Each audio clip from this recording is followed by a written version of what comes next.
Here's a pair of Sony headphones, model number WH-CH520. I'm going to show you how to pair it, connect these directly to a Roku TV via Bluetooth. First thing is go to settings on your Roku TV. You can click on the home button on the remote, and then you want to go down on the left pane here. You want to go to settings right there. Click on OK on the remote. And then from here, we're going to go down one to remotes and accessories right there. Click on OK on the remote. Now we want to go down to wireless headphones. Now, if you don't have wireless headphones on here, then you don't have built-in Bluetooth on your Roku TV.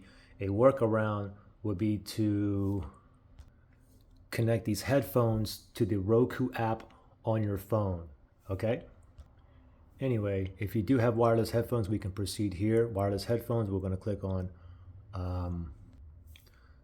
OK. And then we're going to go down to add new wireless headphones.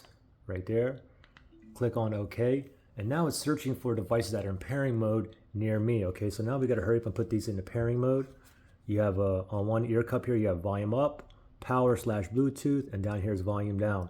We're going to press and hold the power button / Bluetooth button until the LED light here turns blue, blue, blue, blue, blue, blue. Okay, power button here, ready, set, go, press and hold. Keep on holding until we get a blue, blue. No, not yet. Blue, blue.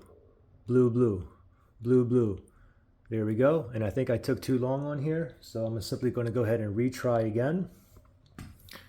And it's still in pairing mode, blue, blue. So now we just have to wait for this countdown here. All right, 3, 2, 1, and voila. We found it right there. Make sure it's highlighted. Click on OK on the remote. And we are done. And you can see we're connected with the check mark up there on the WH-CH520. And when you're connected, you can increase and decrease the volume as well, of course. Now, if you had issues where you couldn't pair it or you had trouble connecting, you can always reset these. If you need to do that, look in the link below.